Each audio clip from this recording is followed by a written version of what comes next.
Bienvenue sur cette chaîne YouTube consacrée au procès contre Michael Jackson ayant eu lieu en 2005. Sur cette chaîne, je résume le procès jour après jour en m'appuyant sur la retranscription du procès venant du tribunal de Santa Maria en Californie. Si vous ne l'avez pas déjà fait, je vous recommande fortement de visionner mes vidéos précédentes afin d'avoir une vision précise du déroulement de ce procès et de prendre connaissance de l'ensemble des informations. Dans la vidéo d'aujourd'hui, je vais résumer le déroulement du procès le 2 mai 2005, 42e jour du procès après la sélection du jury. L'accusation appelle comme témoin Beverly Wagner, qui travaille pour l'US Bank comme manager. En 2003, elle travaillait à Santa Monica. Elle identifie deux chèques de 1 500 000 $ qui ont été encaissés par Mark Schaffel en 2003. Les chèques venaient de Neverland Valley Entertainment. Les signataires du compte étaient Mark Schaffel et Michael Jackson. Elle n'a jamais rencontré Michael Jackson et ne l'a jamais vu à la banque, mais elle pense lui avoir déjà parlé. L'accusation rappelle comme témoin Craig Bonner. Il confirme avoir analysé différents relevés téléphoniques concernant la période de février-mars 2003 et il a fait des schémas pour illustrer les différents appels. Le 5 février 2003, le soir, le numéro de Chris Carter a appelé celui de Frank Cassio.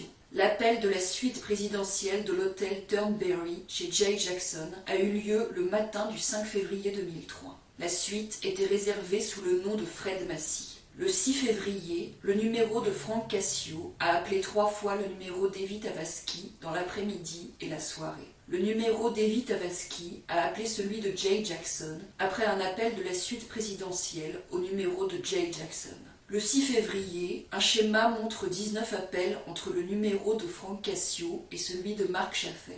Le numéro de Debbie Rowe a appelé celui de Mark Schaffel dans la soirée. 2 appels ont eu lieu entre le numéro de Mark Schaffel et celui de David Legrand. Une chambre d'hôtel sous le nom de Gavin Franklin a appelé 8 fois chez les parents de Janet Arvizo.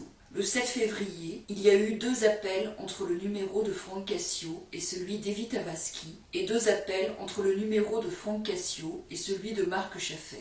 De la chambre Chris Franklin, quelqu'un a appelé Neverland et Chris Carter. Le 7 février, 3 appels ont été passés d'un avion extra-jet aux parents de Janet Arvizo. 2 appels de l'avion ont été passés à Neverland. Le 8 février, le numéro de Vincent Amen a appelé 2 fois celui de Frank Cassio. Le numéro de Frank Cassio a appelé Neverland 4 fois. Le numéro de Chris Carter a appelé Neverland. Quelqu'un de Neverland a appelé Frank Cassio. Le 12 février, le jour où les Arvizo ont quitté Neverland pour la première fois, il y a eu 38 appels entre Frank Cassio et Mark Schaffel et 19 appels entre Frank Cassio et Vincent Amen. Le numéro de Vincent Amen a appelé celui de Mark Schaffel.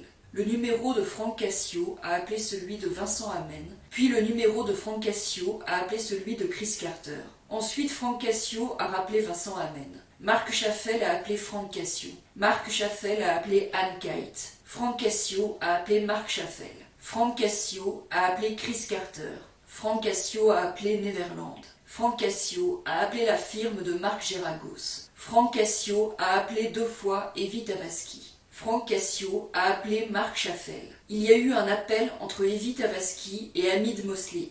Frank Cassio a rappelé 2 fois la firme de Mark Geragos et rappelé Mark Schaffel. Mark Schaffel a appelé David Legrand. Frank Cassio a appelé Mark Schaffel. Evie Tavaski a appelé Frank Cassio. Il y a eu un appel entre Anne Kite et Mark Schaffel. Christian Robinson a appelé Hamid Mosley.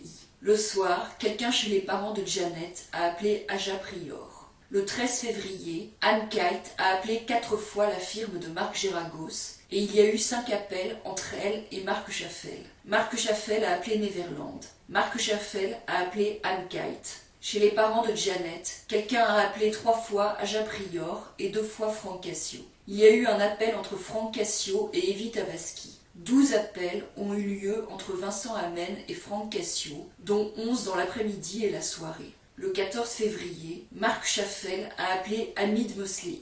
Christian Robinson a appelé Mark Schaffel. Quelqu'un chez les parents de Janet a appelé Frank Cassio. Il y a eu un appel entre Vincent Amen et Frank Cassio.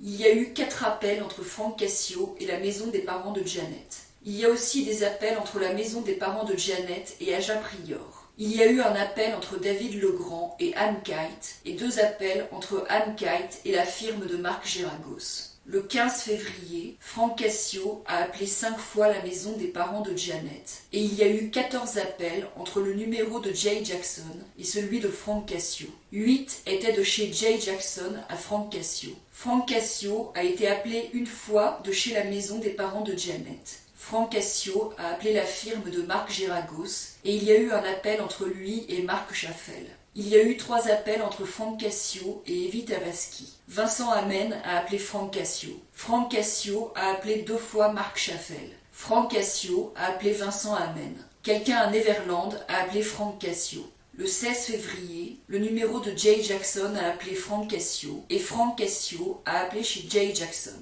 Vincent Amen a appelé Frank Cassio. Le 20 février, Vincent Amen a appelé le numéro de Jay Jackson 2 fois et appelé Marc Chaffel 5 fois. Il y a eu 31 appels entre Vincent Amen et Frank Cassio. Il y a eu 13 appels entre Frank Cassio et Marc Chaffel. Frank Cassio a appelé 2 fois Evie Tavaski. Il y a eu 7 appels entre Neverland et Frank Cassio. Le 5 mars, quelqu'un à Neverland appelle Frank Cassio. Frank Cassio appelle 2 fois Neverland. Il y a eu un appel entre Paul Hugot et Rudy Provencio et un appel entre Paul Hugot et David Legrand. Le 7 mars, Frank Cassio appelle Neverland. Au Beverly Hilton, il y avait une chambre au nom de Kenneth Morgan. 4 appels ont eu lieu entre cette chambre et Evie Tavaski. Le 8 mars, 12 appels ont eu lieu de la chambre de Kenneth Morgan à Evie Tavaski. Le 9 mars, Evie Tavaski a appelé Frank Cassio. Il y a eu 2 appels entre Frank Cassio et Marc Chaffel. 12 appels entre Evie Tavaski et Neverland. Il y a eu un appel entre Vincent Amen et Marc Chaffel. Craig Bonner reconnaît qu'il est incapable de déterminer si Michael Jackson a été impliqué dans tous ces appels téléphoniques. Il reconnaît que les appels passés à la firme de Marc Geragos ou aux hôtels peuvent arriver à une réception. Robert Sanger montre que le 4 février 2003, 2 appels ont été passés du numéro de Jay Jackson à Chris Tucker dans la soirée. Il fait remarquer que Michael Jackson ne réserve pas ses chambres d'hôtel sous son propre nom pour éviter d'attirer l'attention. Craig Bonner reconnaît qu'il ne sait pas combien de téléphones il y avait dans la suite présidentielle de l'hôtel Turnberry. Le 11 février, Jay Jackson a appelé la police de Santa Barbara. Robert Sanger fait remarquer que le 15 février 2003, Frank Cassio a reçu 8 appels de chez Jay Jackson et un appel de chez les parents de Janet. Robert Sanger fait remarquer qu'il y a eu aussi 4 appels supplémentaires de chez Jay Jackson à Frank Cassio qui ont duré moins de 30 secondes comme des tentatives d'appel. L'accusation rappelle comme témoin Paul Zélis. Lui aussi a analysé des relevés téléphoniques de différentes personnes impliquées dans les accusations. Le 17 février 2003, il y a eu 12 appels entre le numéro de Chris Carter et celui de Jay Jackson. 2 appels de Chris Carter à Neverland. Rudy Provencio a appelé 4 fois Marc Chaffel. Il y a eu 7 appels entre Frank Cassio et Vincent Amen et 2 appels entre le numéro de Frank Cassio et celui de Jay Jackson.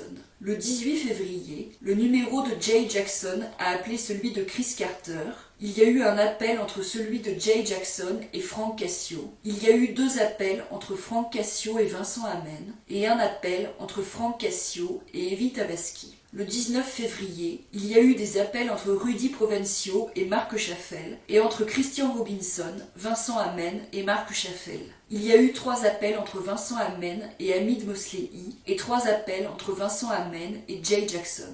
Frank Cassio a appelé 6 fois Marc Chaffel, 10 fois Vincent Amen, 9 fois Jay Jackson, 13 fois Neverland. Le numéro de Jay Jackson a appelé une fois Neverland. Le 10 mars, un appel a eu lieu entre le numéro de Jay Jackson et celui de Vincent Amen, un appel entre Vincent Amen et Rudy Provencio, 5 appels entre Vincent Amen et Marc Chaffel, 4 appels entre Vincent Amen et Neverland. Il y a eu 13 appels entre Neverland et Frank Cassio, un appel entre Miko Brando et Evie Tavaski. Le 11 mars, il y a eu 11 appels entre Frank Cassio et Neverland, 4 appels entre Neverland et Evie Tavaski, un appel entre Neverland et Vincent Amen, Amen. 2 appels entre la maison des parents de Janet et Vincent Amen. 2 appels entre Marc Chaffel et Vincent Amen. 1 appel entre Rudy Provencio et Vincent Amen. 3 appels entre le numéro de Jay Jackson et celui de Vincent Amen. Le 12 mars, il y a eu 6 appels entre le numéro de Jay Jackson et Neverland, 1 appel entre Evie Tavaski et Neverland, 7 appels entre Evie Tavaski et Chris Carter, 13 appels entre Neverland et Frank Cassio, 4 appels entre Frank Cassio et Vincent Amen, 4 appels entre Vincent Amen et Marc Chaffel, 2 appels entre Marc Chaffel et Rudy Provencio, 1 appel entre Marc Chaffel et Christian Robinson, 1 appel entre Evie Tavaski et la maison des parents de Janet. Robert Sanger fait remarquer que le 19 février 2003 était le jour où Hamid Mosley cherchait à tourner la vidéo des Arvizo et il était d'abord venu à Neverland. C'est ici que se termine ce résumé de la journée de procès. Si vous voulez lire la retranscription du procès, vous trouverez le lien de la retranscription sous la vidéo. Si vous appréciez mon travail, je vous encourage à vous abonner, à liker la vidéo et à la partager.